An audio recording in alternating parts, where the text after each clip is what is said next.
Hello, my dear student. Welcome again in my YouTube channel, and this is Ankit Tiwari, and you are watching me on the platform of Medical Explain.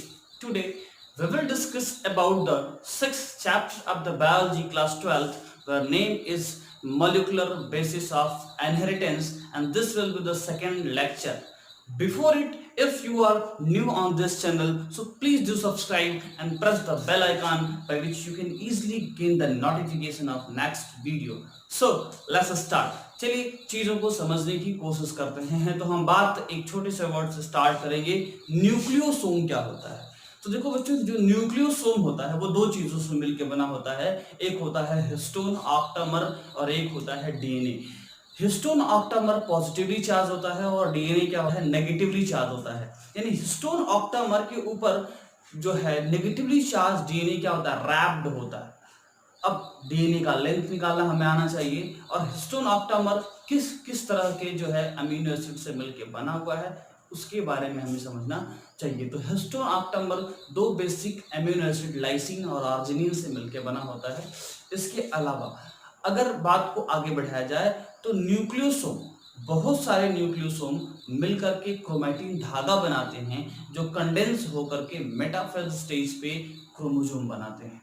तो ये आपको समझना बहुत जरूरी है कि आखिर क्रोमैटिन धागा क्या होता है, न्यूक्लियोसोम क्या होता है। तो न्यूक्लियोसोम हमें बेड ऑन स्ट्रिंग की तरह नजर आता है, और यही चीज जो है हमारे सेल के अंदर क्रोमैटिन धागा यानी कि क्रोमैटिन थ्रेड के फॉर्म में पाया जाता है, और यही कंडेंस होता है मेटाफेज स्टेज पे, तो क्रोमोसोम बनाता है। मैं मेटाफेज क्यों बोल रहा हूँ, क्योंकि क्रोमोसोम की सबसे मैक्स अच्छी विजिबिलिटी, सबसे सुंदर विजिबिलिटी कह सकते हैं, मेटाफेज स्टेज पे होता है।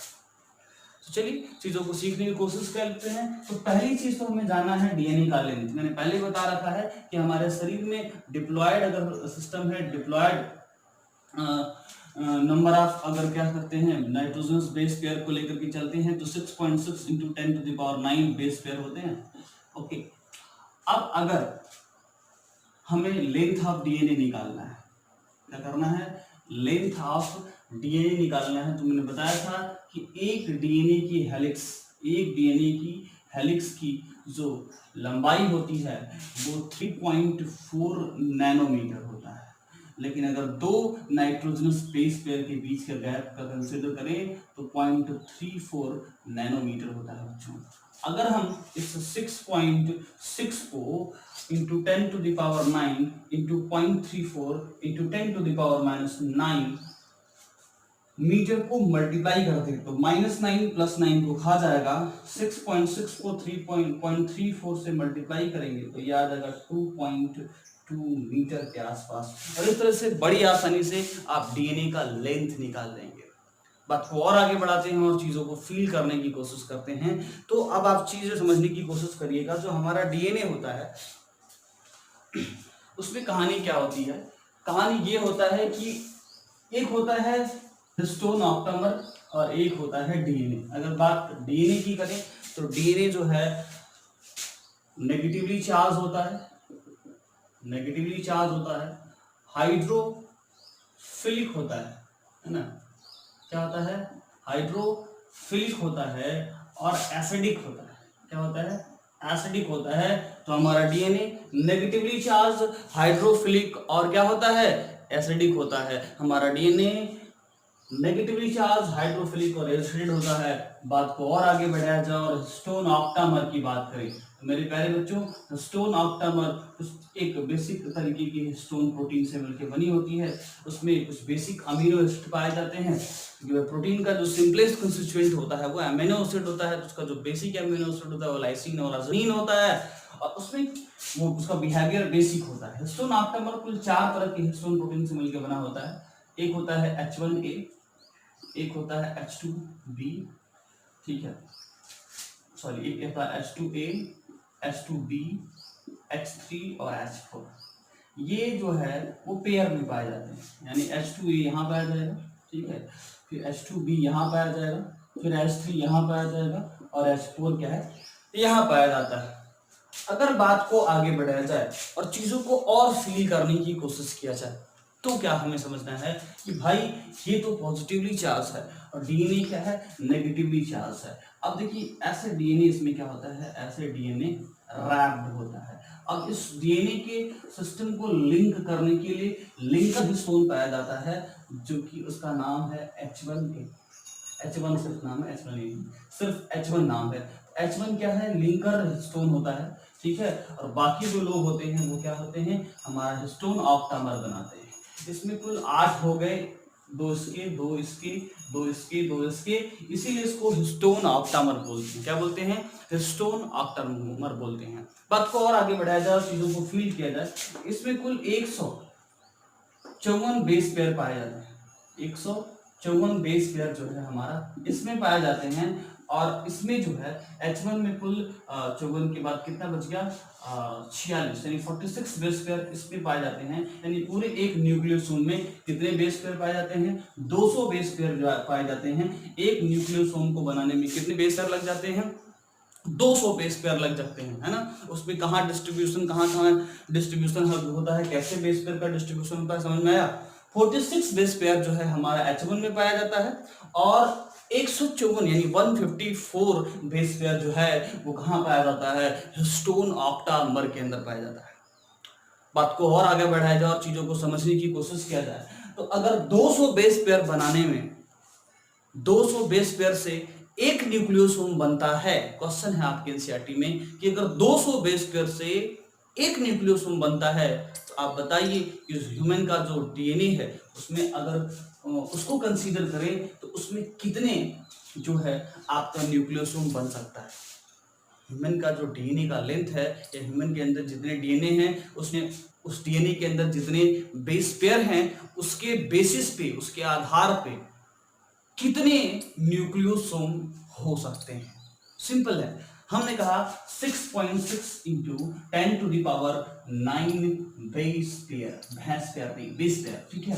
अब इसको क्या करना बच्चों, 200 से डिवाइड कर देंगे तो 6.6 is divided by 2 and this 100 will move upward, so this is 10 to the power 7 here, so answer is 3.3 into 10 to the power 7 nucleosome, ठीक है।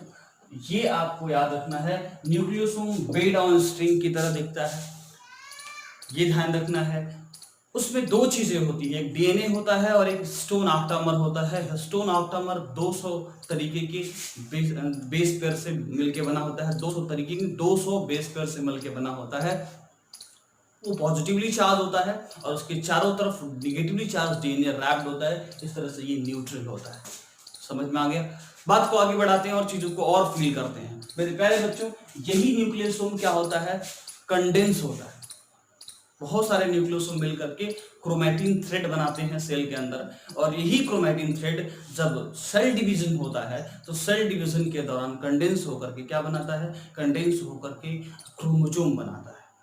ठीक है, चीजें फील आ रही हैं। चलिए, अगर इतना समझ में आता है तो बात को और आगे बढ़ाते हैं और बातों को और फील करने की कोशिश करते हैं। एक क्वेश्चन पूछा जाता है कि अगर मान लीजिए हमने क्रोमैटिन धागा बना लिया और क्रोमैटिन धागा को और अच्छे से कंडेंस करना है तो किस तरह की प्रोटीन की हमें जरूरत पड़ती है।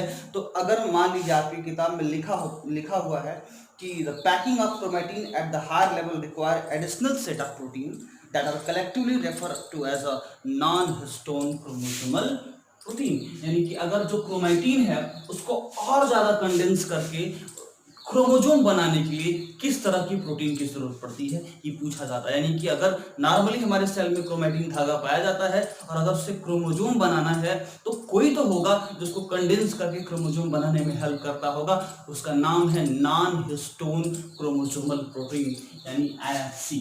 नॉन हिस्टोन क्रोमोसोमल प्रोटीन जो होती है यानी NHC जो होती है वो क्या करती है, वो हमारे जो क्रोमोसोम है उसको बनाने में हेल्प करती है, क्रोमैटिन धागा को हाईली कंडेंस करके क्रोमोसोम बनाती है। अब जब कंडेंसेशन हो जाता है तो दो तरह के हमारे शरीर में क्रोमोसोम पाए जाते हैं। एक जो होता है यूक्रोमैटिन होता है और एक होता है हेट्रोक्रोमैटिन। एक होता है यूक्रोमैटिन, है ना, यूक्रोमैटिन होता है, और एक होता है हेट्रोक्रोमैटिन। ठीक है, अब जो यूक्रोमैटिन होता है उसके बारे में हमें क्या जानना है। इसमें से एक लाइटली पैक होगा और एक डेंसली पैक्ड होता है, ठीक है। तो जो euchromatin is said to be transcriptionally active and heterochromatin क्या होता है, ट्रांसक्रिप्शनली क्या होता है, इनएक्टिव होता है। इसके पीछे रीजन ये होता है कि ये जो होता है वो लूजली पैक्ड होता है। ये क्या होता है, लूजली पैक्ड होता है। अब अगर ये लूजली पैक्ड है तो उसके अंदर रिकॉम्बिनेशन के चांसेस क्या होंगे, ज्यादा होंगे।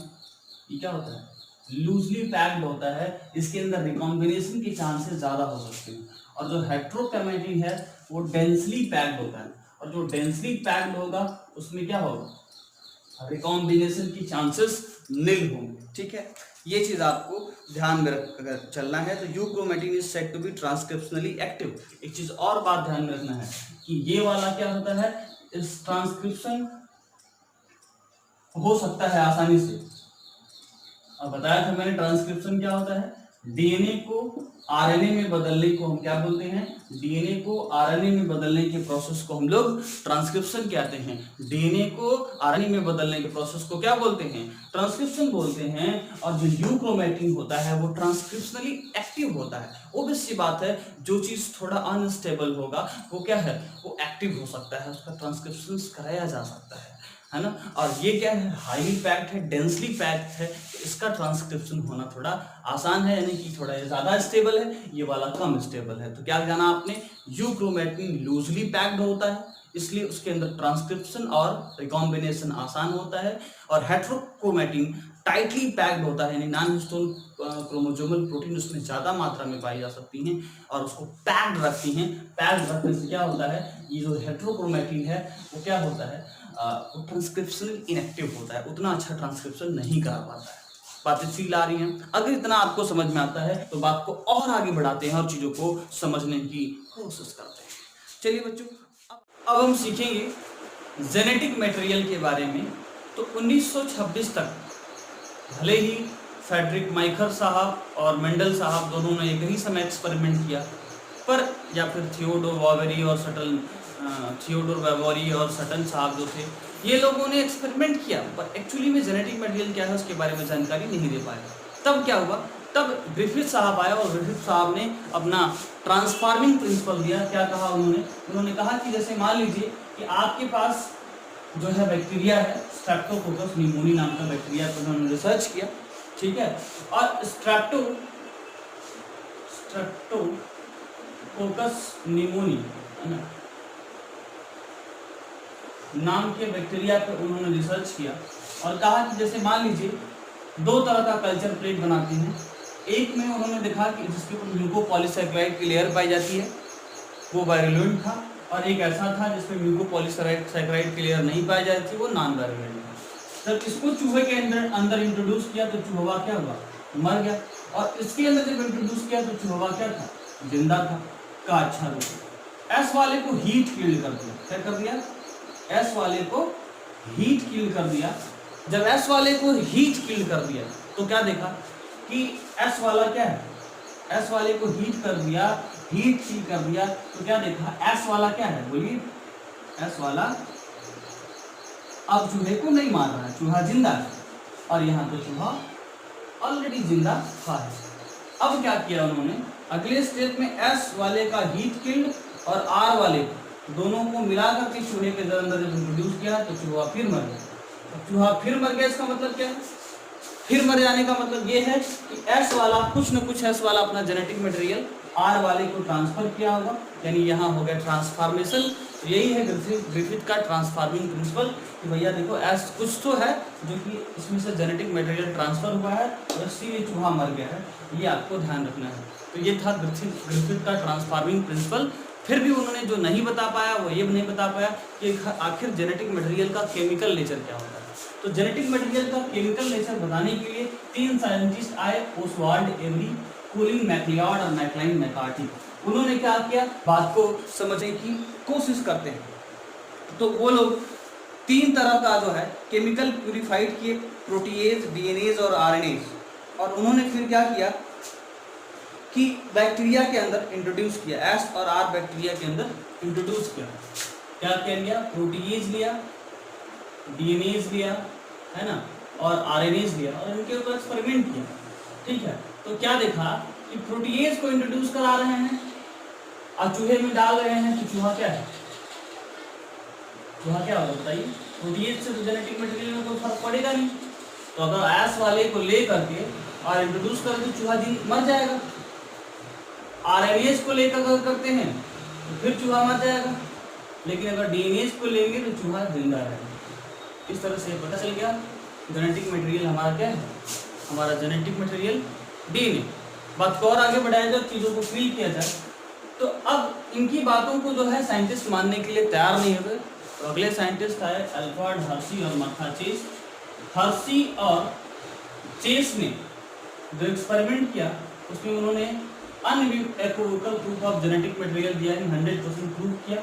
उन्होंने रेडियो एक्टिव फास्फोरस लिया और रेडियो एक्टिव सल्फर लिया। चूंकि फास्फोरस डीएनए का हिस्सा होता है और सल्फर प्रोटीन का हिस्सा होता है, फास्फोरस किसका हिस्सा होता है, डीएनए का हिस्सा होता है, और सल्फर प्रोटीन का हिस्सा होता है। इन्होंने वायरस के अंदर इस कल्चर प्लेट पे इंट्रोड्यूस कराया। एक वायरस में रेडियो एक्टिव फास्फोरस था और दूसरे वायरस में रेडियो एक्टिव प्रोटीन था। रेडियो एक्टिव फास्फोरस वाले वायरस को बैक्टीरिया के अंदर इंट्रोड्यूस कराया। जब रेडियो एक्टिव फास्फोरस वाले वायरस को बैक्टीरिया के अंदर इंट्रोड्यूस किया तो देखा कि इस बैक्टीरिया के अंदर जेनेटिक मटेरियल में रेडियो एक्टिव फास्फोरस है। लेकिन जब इसी रेडियो एक्टिव सल्फर को जब क्या किया, सल्फर वाले वायरस को बैक्टीरिया के अंदर इंट्रोड्यूस कराया और बैक्टीरियोफेज बन गया, तो क्या देखा कि इसके अंदर रेडियो एक्टिव सल्फर क्या है, नहीं है। अगर इसके अंदर रेडियो एक्टिव सल्फर नहीं है, इसका मतलब क्या है, इसका मतलब कि प्रोटीन जेनेटिक मटेरियल नहीं है, क्योंकि प्रोटीन क्या है, ट्रांसफर जो है, प्रोटीन जो है वायरस से बैक्टीरिया के अंदर उसका जेनेटिक मटेरियल नहीं आ पाया। तो जब वायरस से बैक्टीरिया के अंदर जेनेटिक मटेरियल प्रोटीन नहीं आ पाया, तो इसका मतलब क्या है, इसका मतलब साफ साफ है कि protein is not a genetic material. और इस तरह से प्रूफ हो गया कि क्या है, हमारा जो डीएनए है वो जेनेटिक मटेरियल। इस तरह से डीएनए जेनेटिक मटेरियल का केमिकल नेचर जो है अल्फ्रेड हर्शी और मार्था चेस ने दिया। ग्रिफिथ का ट्रांसफॉर्मिंग प्रिंसिपल आपने समझ लिया, और ओस्वाल्ड एवरी, कोलिन मैक्लिओड और मैकलाइन मैकार्टी ने ग्रिफिथ के ट्रांसफॉर्मिंग प्रिंसिपल का केमिकल नेचर देने की कोशिश किया। तो पूछा जा सकता है कि ग्रिफिथ के ट्रांसफॉर्मिंग प्रिंसिपल का केमिकल नेचर किसने देने की कोशिश किया, तो Alfred Hershey, Martha Chase, Oswald Avery, Colin MacLeod और मैकलाइन मैकार्टी ने दिया, और unequivocal proof of genetic material Alfred Hershey और मार्था चेस ने दिया। बैक्टीरियोफेज पे उन्होंने काम किया, रेडियोएक्टिव फास्फोरस और रेडियोएक्टिव सल्फर लिया था। इस तरह से हमें जेनेटिक मटेरियल के बारे में जानकारी मिल गई। तो आज ये जो जेनेटिक मटेरियल है वो आरएनए होगा कि डीएनए होगा, क्योंकि अभी तक जो डायलॉग हो रहा था, जो भी अल्फ्रेड हर्शी और मार्था चेस का जो एक्सपेरिमेंट था, उसमें हम डीएनए और प्रोटीन के बीच में कंपैरिजन किए और बोले कि जो डीएनए है वो जेनेटिक मटेरियल होगा। पर डीएनए और आरएनए के बीच में अगर कंपेयर किया जाए और अब हमें डिसाइड करना हो कि जेनेटिक मटेरियल कौन होगा, डीएनए होगा कि आरएनए होगा, तो इस बात को समझने के लिए पहले ये जान लीजिए कि जैसे आरएनए भी जेनेटिक मटेरियल होता है, जैसे कि टोबैको मोजाइक वायरस हो गया और क्यूबी बैक्टीरियोफेज, ये दो ऐसे लोग हैं जिनके अंदर जेनेटिक मटेरियल आरएनए होता है। अब आरएनए और डीएनए इन दोनों के बारे में पहले जानते हैं, इनके बारे में जानने के बाद जेनेटिक मटेरियल की प्रॉपर्टी जानेंगे, उसके बाद हम लोग अपने आप डिसाइड कर लेंगे कि कौन जेनेटिक मटेरियल होना चाहिए। तो देखिए, अगर मैं आरएनए के बारे में बात करता हूँ, किसके बारे में बात करता हूँ, आरएनए के प्लेस से बात करता हूँ, तो आरएनए जो होता है वो लेस स्टेबल होता है और जो डीएनए होता है वो मोर स्टेबल होता है। ये क्यों होता है ये समझना जरूरी है। तो देखिए, आरएनए जो होता है वो सिंगल स्ट्रैंड जनरली होता है ना। आरएनए क्या होता है, सिंगल स्ट्रैंड होता है। डीएनए क्या होता है, डबल स्ट्रैंड होता है। अब डबल स्ट्रैंड में दो हो सकता है, सर्कुलर हो सकता है और हेलिकल हो सकता है। हेलिकल यूकैरियोटिक की प्रॉपर्टी है और सर्कुलर प्रोकैरियोटिक की प्रॉपर्टी है, क्योंकि प्रोकैरियोटिक के अंदर हिस्टोन प्रोटीन नहीं पाया जाता है, इसलिए जो प्रोकैरियोटिक होता है उसका जो डीएनए होता है वो सर्कुलर डबल स्टैंडर्ड होता है, और जो यूकैरियोटिक होता है हिस्टोन प्रोटीन होने के चलते वो हेलिकल होता है। मैंने कहा कि जो आरएनए होता है वो लेस स्टेबल होता है। ऐसा इसलिए होता है कि सेकेंड कार्बन के पोजीशन पे यहाँ OH ग्रुप पाया जाता है और यहाँ सेकेंड कार्बन के पोजीशन पे OH ग्रुप नहीं पाया जाता। तीसरी चीज, यहाँ नाइट्रोजनस बेस में एडेनिन, गुआनिन, साइटोसिन, थाइमिन के प्लेस पे यूरेसिल पाया जाता है, और यहाँ क्या पाया जाता है, यहाँ थाइमिन पाया जाता है। तो यहाँ थाइमिन पाया गया, यहाँ यूरेसिल पाया गया। चौथा क्या जानते हैं, आरएनए के अंदर म्यूटेशन फास्टर रेट से होगा, तेजी से होगा म्यूटेशन। डीएनए के अंदर क्या होगा, म्यूटेशन स्लोअर होता है, क्योंकि ये क्या है, मोर स्टेबल है, और ये क्या है, ये लेस स्टेबल है, और ये वाला क्या है, मोर स्टेबल है। तो इसके अंदर म्यूटेशन क्या होगा, फास्टर होता है, क्योंकि जो आरएनए का जो आरएनए जेनेटिक मटेरियल कंसीडर करेंगे तो वो स्टेबल उतना नहीं है। जब जिस चीज की स्टेबिलिटी अच्छी नहीं होती है उसकी रिएक्टिविटी बहुत ज्यादा होती है, और जिसकी रिएक्टिविटी ज्यादा होती है उसकी अनस्टेबिलिटी क्या होती है, ज्यादा होती है। इस तरह से आरएनए के अंदर चेंजेस होना बहुत ज्यादा आसान होता है रिस्पेक्ट टू डीएनए के, समझ रहे कि नहीं। तो जैसे बैक्टीरिया है, तो बैक्टीरिया का जेनेटिक मटेरियल आरएनए है, तो क्या हो सकता है कि उसके अंदर म्यूटेशन के जो रेट हैं वो साधारण इंसान से हमारे रिस्पेक्ट में जो है, हमारे ह्यूमन बीइंग के रिस्पेक्ट में उनके अंदर म्यूटेशन के रेट क्या होंगे, ज़्यादा होंगे। उनके अंदर जेनेटिक मटेरियल में चेंजेस ज़्यादा तेजी से हो सकता है। अच्छा, आरएनए जो है वो फर्स्ट जेनेटिक मटेरियल माना जाता है ना। आरएनए क्या है, फर्स्ट जेनेटिक मटेरियल माना जाता है, और डीएनए तो बाद में है ना, डीएनए लेट में है, लेकिन फर्स्ट जेनेटिक मटेरियल कौन है, आरएनए है। तो ये कुछ बातें हैं। अब देखिए, जिसकी स्टेबिलिटी ज्यादा होगी वो जेनेटिक मटेरियल का इंफॉर्मेशन रखेगा, है ना।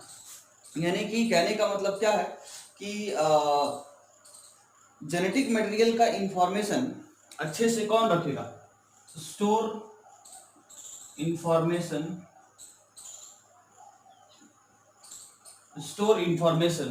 ये अच्छे से इंफॉर्मेशन को क्या करेगा, स्टोर करेगा डोमिनेंटली, है ना।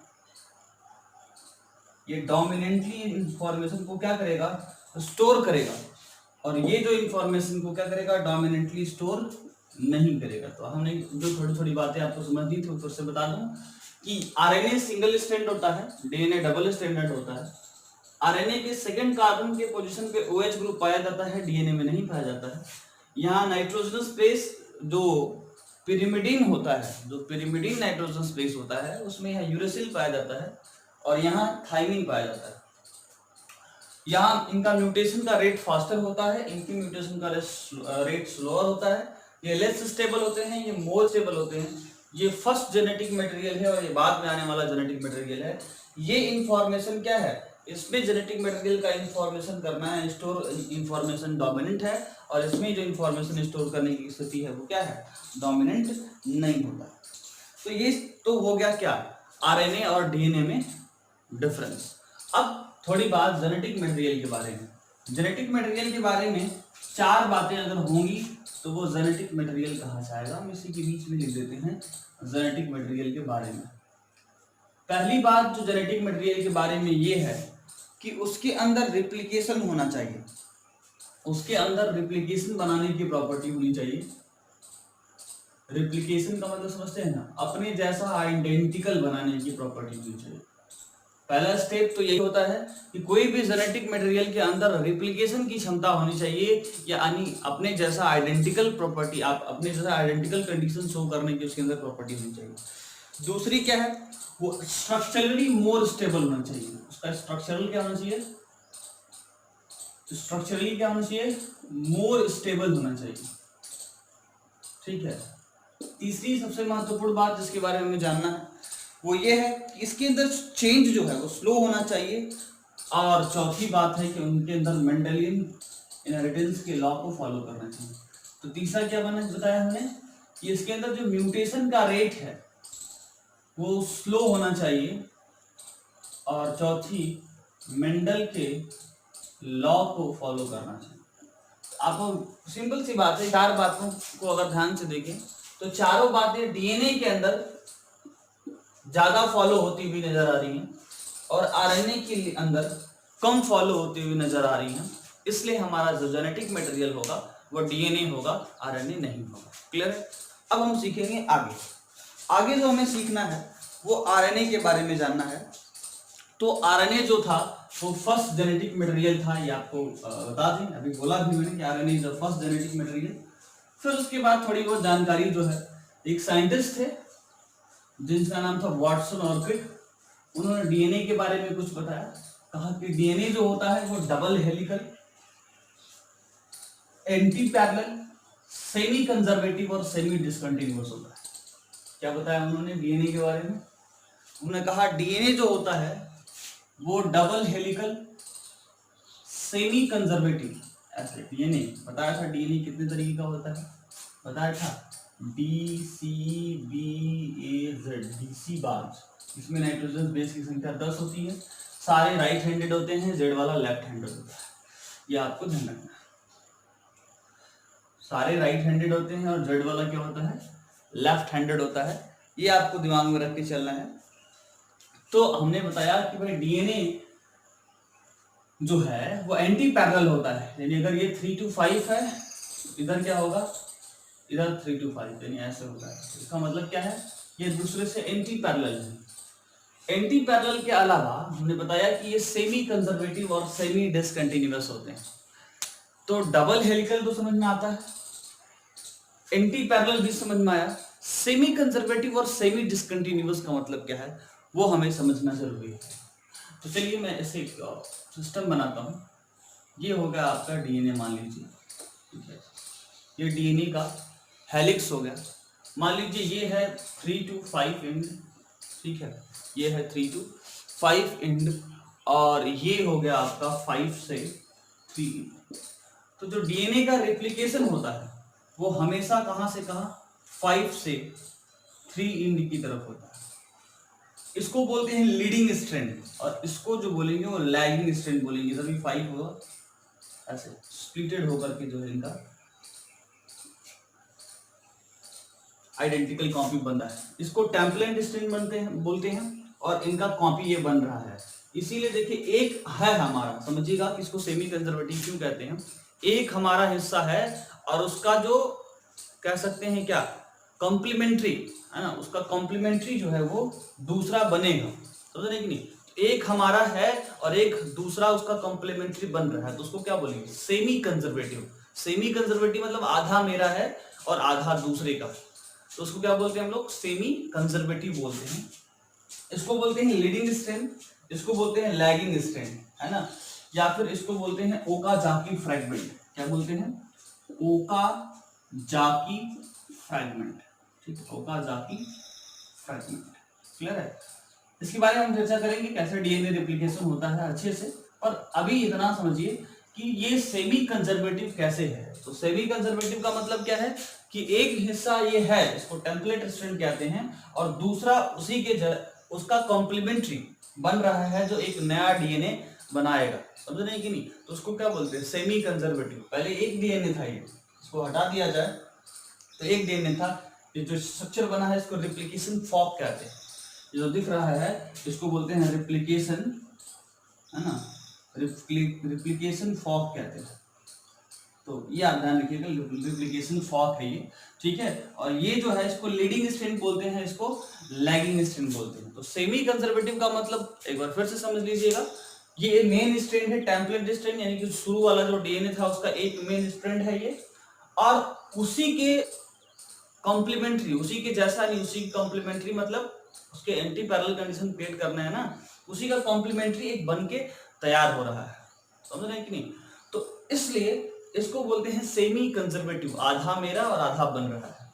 अब दूसरा टर्म दिया सेमी डिसकंटिन्यूअस। मैंने बोला डीएनए क्या होता है, डबल हेलिकल, है ना, एंटी पैरेलल, यानी 5 से 3, 3 से 5, double helical, anti parallel, semi conservative, है ना, सेमी कंजर्वेटिव और सेमी डिसकंटिन्यूअस।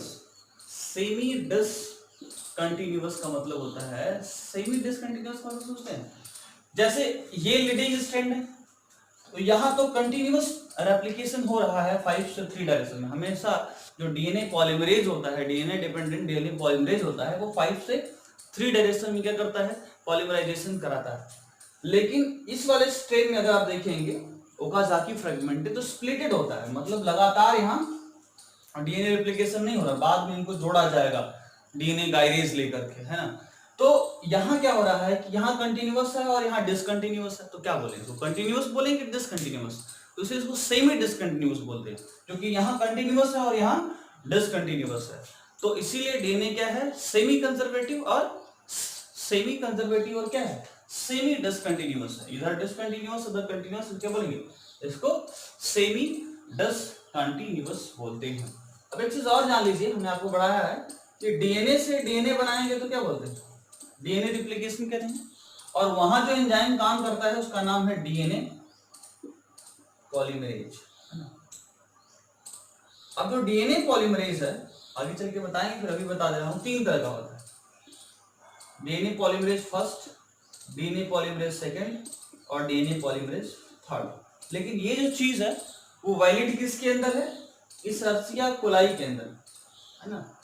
और अगर वही यूकैरियोटिक के बारे में बात करेंगे, उसके अंदर 5 तरह के डीएनए पॉलीमरेज होते हैं, अल्फा बीटा गामा लेम्डा और डेल्टा, है ना, सिग्मा और डेल्टा, ठीक है ना। तो 5 तरीके के उसके अंदर क्या होते हैं, डीएनए पॉलीमरेज होते हैं यूकैरियोटिक के अंदर। और उसके बाद हमको बहुत डिटेल में नहीं जानना है, हमें इशर्सिया कोलाई के अंदर जो डीएनए पॉलीमरेज होता है उसी पे हमें पढ़ाई करना है और समझना है क्लास 12 स्टैंडर्ड, ठीक है, हमारे जो एनसीईआरटी के सिलेबस। तो डीएनए से डीएनए बनेगा तो डीएनए पॉलीमरेज हो गया, और अगर डीएनए से आरएनए बनेगा तो डीएनए डिपेंडेंट आरएनए पॉलीमरेज काम करता है, डीएनए डिपेंडेंट आरएनए पॉलीमरेज काम करता है। अब एक उल्टा बात बताऊंगा अभी, पहले आरएनए से प्रोटीन बना लूं। आरएनए से प्रोटीन बनाने के लिए प्रोसेस होता है, आपको पढ़ाया जाएगा।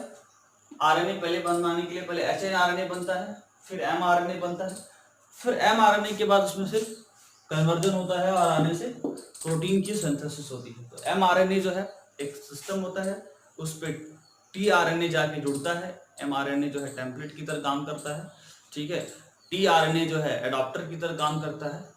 तो टीआरएनए के ऊपर आ जाकर एमिनो एसिड जुड़ेगा, जुड़ करके क्या करता है, जुड़ करके उसको जो है बाद में प्रोटीन बनाता है। और जो आरआरएनए है वो एंजाइम की तरह काम करता है, आपको पढ़ाया जाएगा कि आरआरएनए एंजाइम की तरह काम करता है, जो है एमआरएनए जो है वो टेम्पलेट की तरह काम करता है ना, और टीआरएनए जो है वो एडाप्टर की तरह काम करता है। आरआरएनए 80% हिस्सा बनाता है, एमआरएनए 5% हिस्सा बनाता है, और टीआरएनए 15% हिस्सा बनाता है आरएनए का। तो हम उसके बारे में चर्चा करेंगे। आरएनए इस तरह से भी अनस्टेबल हो जाता है कि वो एंजाइमेटिक वर्क करता है, ठीक है। तो ये कुछ जानकारियां रही हमको कि भाई डीएनए से डीएनए बनाए तो डीएनए पॉलीमरेज काम करेगा, डीएनए से आरएनए बनाए तो RNA DNA dependent RNA polymerase काम करेगा। इस प्रोसेस को ट्रांसक्रिप्शन कहते हैं। लेकिन एक फिनोमेना होता है रिवर्स ट्रांसक्रिप्शन। इसमें कौन सा एंजाइम काम करता है, तो उसमें काम करेगा RNA dependent DNA polymerase, RNA dependent DNA polymerase. ये आपको अपनी खोपड़ी में बैठा करके चलना है।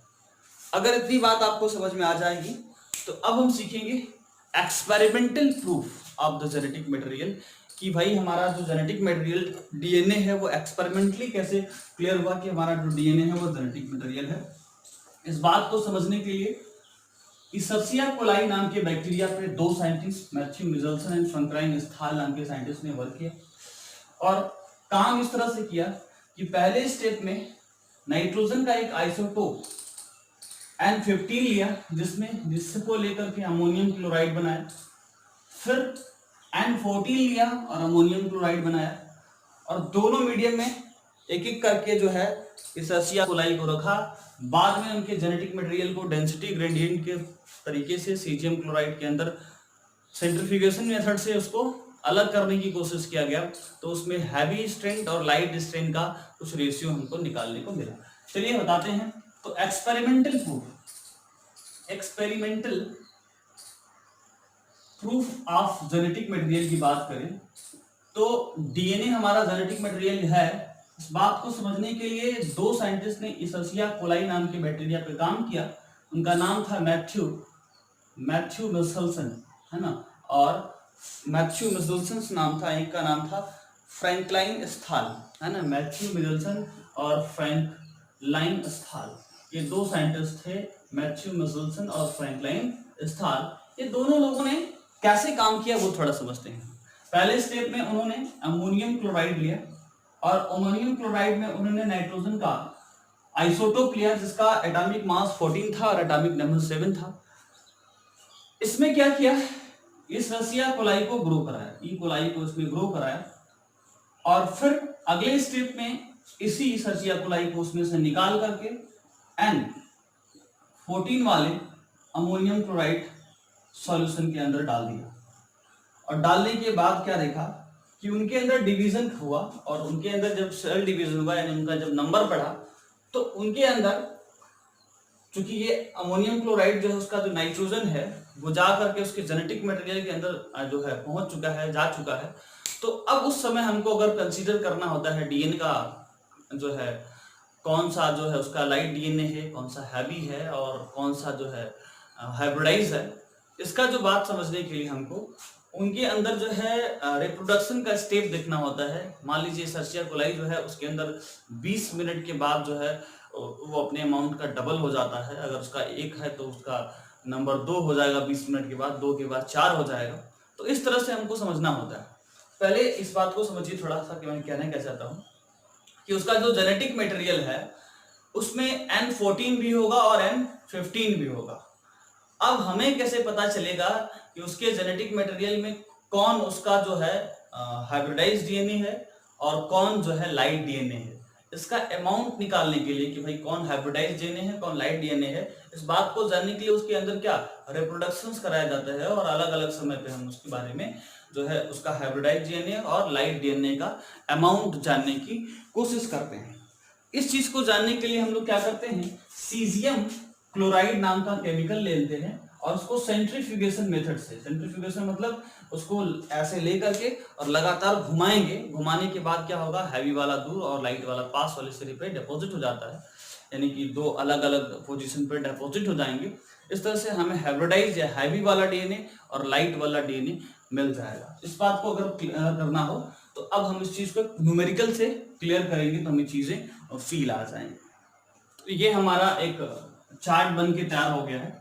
इस चीज को समझने के लिए ऐसा समझिए कि शुरू में हमारे पास जो जेनेटिक मटेरियल था उसमें सिर्फ N15 था, क्योंकि सर्सिया कोलाई को पहले N15 में डाला गया था, तो वो था हैवी वाला। अपनी एनसीईआरटी में देखिएगा तो उसमें हैवी डीएनए मिलेगा आपको। यानी मान लीजिए एक हमारे पास जो डीएनए है उसमें सिर्फ हैवी वाला डीएनए है, लाइट वाला नहीं है। कब, जब वो मतलब उसका रिप्रोडक्शन नहीं हो पाया है, नहीं इसका कोई जनरेशन नहीं क्रिएट हुआ है, उसके अंदर रिप्रोडक्शन नहीं क्रिएट हो पाया है, तब उसके अंदर क्या था, मात्र हैवी डीएनए था, लाइट डीएनए नहीं था। पर अगर जनरेशन वाइज स्टडी किया था तो उसमें कुछ स्टेप बनाए हैं, अपनी किताब देखिएगा तो generation, time, number of bacteria, heavy, hybridised, light और रेशियो हमने लिखा है। इसको समझने के लिए पहले मैंने कहा कि अपनी किताब को देखिएगा, किताब में आपको मेंशन किया गया है कि शुरू में यानी कि जब इसके अंदर रिप्रोडक्शन नहीं हो पाता है तो सिर्फ और सिर्फ N15 यानी कि हैवी वाला इसमें आपको नजर आएगा। लेकिन 20 मिनट के बाद अगर आप देखिएगा तो 20 मिनट के बाद आपको जो डीएनए मिलेगा उसमें दो स्ट्रैंड में थोड़ा सा चेंज आपको मिलेगा। एक स्ट्रैंड में N14 होगा और दूसरे स्ट्रैंड में N15 होगा। यानी इसमें अगर N14 है तो इसमें N15 होगा, इसमें N14 है तो N15 होगा। इसको बोलेंगे कि हाइब्रिडाइज है। यानी 20 मिनट के बाद, यानी कि हम जानते हैं कि सर्सिया कोलाई के अंदर उसका जो रिप्रोडक्शन टाइम होता है वो 20 मिनट होता है, 20 मिनट के बाद वो डबल हो जाता है। तो 20 मिनट के बाद ये दो मेरे को हाइब्रिडाइज डीएनए मिलेंगे, हैवी भी एक भी नहीं मिलेगा और लाइट भी एक भी नहीं मिलेगा। यानी t=0 पे जब रिप्रोडक्शन नहीं हो रहा था तो उसके पास हैवी डीएनए था लेकिन लाइट नहीं था। लेकिन 20 मिनट के बाद जब उसको हमने N14 में डाल करके फिर से जब रिप्रोडक्शन कराया तो मैंने देखा उसमें हैवी डीएनए भी है और लाइट डीएनए। एक बार फिर से समझने की कोशिश करिएगा पूरे सिस्टम को। हमने क्या किया, इस सर्सिया कोलाई को N15 वाले अमोनियम क्लोराइड सॉल्यूशन में डाला, उसके बाद उसी को N14 वाले में डाला और फिर सीजियम क्लोराइड ग्रेडियंट से, डेंसिटी ग्रेडियंट से उसके अंदर अमाउंट ऑफ डीएनए के बारे में जानने की कोशिश की, है ना। तो पहले स्टेप में पहले उसमें N15 रहा होगा, हैवी वाला रहा होगा। दूसरे स्टेप में 20 मिनट बाद क्या देखा, जब हमने N14 में डाला, उसमें एक बार रिप्रोडक्शन हो गया तो उसमें हाइब्रिडाइज्ड डीएनए मिला मेरे को, है ना। और उसके बाद जो है चीजें हमें एक एक करके स्टडी करनी है। मान लीजिए पहली जनरेशन की बात करते हैं T=20 पे, तो नंबर ऑफ बैक्टीरिया हमारे पास 2 होंगे। हैवी डीएनए जो होगा हमारे पास वो 0 होगा, क्योंकि हैवी का तो काम खत्म हो गया। हाइब्रिडाइज 2 होगा, लाइट 2 होगा और रेशियो 2:0 का होगा, हैवी और लाइट का। सेकेंड जनरेशन की बात करें 40 मिनट के बाद, तो नंबर ऑफ बैक्टीरिया 4 हो जाएंगे। हैवी अभी भी 0 होगा, हाइब्रिडाइज जब 4 हो जाएगा और लाइट कितना हो जाएगा आप बताएंगे। हाइब्रिडाइज 4 नहीं होगा, हाइब्रिडाइज 2 ही रहेगा और लाइट भी 2 हो जाएगा और रेशियो 1:1 का हो जाएगा। हाइब्रिडाइज चेंज नहीं होगा हर स्टेप में, आप ध्यान दीजिएगा। फिर एक रेशियो पूछा जाएगा आपसे या आपको परसेंटेज पूछा जाएगा, भी आपकी किताब में क्वेश्चन दिया है उसका हम सॉल्यूशन आपको बताएंगे, बस इसी मेथड से समझ लेंगे आपको, है ना। अब मान लीजिए 60 मिनट की बात पूछता है, तो नंबर ऑफ बैक्टीरिया आपका 8 हो जाएगा, हैवी 0 ही रहेगा, लाइट जो है अब 2 हैवी 0 ही रहेगा, हाइब्रिडाइज भी 2 रहेगा और लाइट अब 6 हो जाएगा। और अब इस तरह से रेशियो हो जाएगा 1:3 का। समझ में आ रहा है। अगर चौथे स्टेप की बात करें तो 80 मिनट के बाद इसका जो है 80 मिनट के बाद इसका अमाउंट 16 हो जाएगा, इसका नंबर 16 हो जाएगा, हैवी 0 ही रहेगा, ये अभी भी 2 रहेगा और यहाँ 14 हो जाएगा, तो रेशियो 1:7 का हो जाएगा। आपकी किताब में यही पूछा गया है कि अगर किताब में क्या क्वेश्चन बोला है मैं एक बार बोल देता हूँ। आपकी किताब में पूछा गया है कि if E coli was allowed to grow for 80 minute, then what will be the ratio of proportion of light and hybrid जो है डेंसिटीज ऑफ डीएनए मॉलिक्यूल। तो हाइब्रिडाइज और लाइट का जो रेशियो है वो क्या होगा, इसके बारे में आपको समझना था। तो it's very easy thing about which you have easily understand here कि हमने क्या पढ़ा। हमने पढ़ा कि भाई हमारा जो जेनेटिक मटेरियल है उसका एक्सपेरिमेंटल प्रूफ किसने दिया, तो हमने कहा मैथ्यू मिचेल्सन और फ्रैंकलाइन स्थाल नाम के साइंटिस्ट ने एशेरिशिया कोलाई नाम के बैक्टीरिया पर रिसर्च किया और वहां रिसर्च करने के बाद उन्होंने जो है जेनेटिक मटेरियल डीएनए को प्रूफ किया। उन्होंने पहले अमोनियम क्लोराइड के N15 वाले सॉल्यूशन में डाला, फिर N14 में डाला, फिर सीजियम क्लोराइड लेकर के डेंसिटी ग्रेडियंट से अमाउंट ऑफ जो है जेनेटिक मटेरियल को जानने की कोशिश किया। लेकिन ये लोग जिस पे काम किए थे वो एशेरिशिया कोलाई यानी कि प्रोकैरियोटिक था। आपसे एक न्यूमेरिकल पूछा जाएगा कि भाई या क्वेश्चन पूछा जाएगा कि यूकैरियोटिक पे किसने यही काम किया, तो एक साइंटिस्ट है जिनका नाम था टेलर, जिन्होंने विसिया फावा नाम के जो है प्लांट के ऊपर काम किया जो यूकैरियोटिक था, जिसको ब्रॉड बीन भी कहते हैं। और उस पर उन्होंने रेडियो एक्टिव थायमिडीन नाम का केमिकल लिया और रेडियो एक्टिव थायमिडीन नाम का केमिकल लेकर के उस पर उन्होंने रिसर्च किया। तो आप इस चीज को ध्यान में रखिएगा कि जो अगर यूकैरियोटिक की बात आपकी किताब में मेंशन नहीं किया है, फिर भी आपसे न्यूमेरिकल पूछा जा सकता है, क्वेश्चन पूछा जा सकता है कि भैया प्रोकैरियोटिक पे किस साइंटिस्ट ने काम किया था experimental proof of genetic material को जानने के लिए, और यूकैरियोटिक पे किसने काम किया था। तो प्रोकैरियोटिक पे काम किया था मैथ्यू मिचेल्सन और फ्रैंकलाइन स्थाल ने, और यूकैरियोटिक पे जिसने काम किया था उनका नाम था टेलर, जिन्होंने विसिया फावा यानी ब्रॉड बीन पे काम किया था। आज की इस क्लास में इतना ही, फिर मिलेंगे एक नई शुरुआत, नई दिशा और नए दोस्तों के साथ अगली वीडियो में। तब तक के लिए धन्यवाद।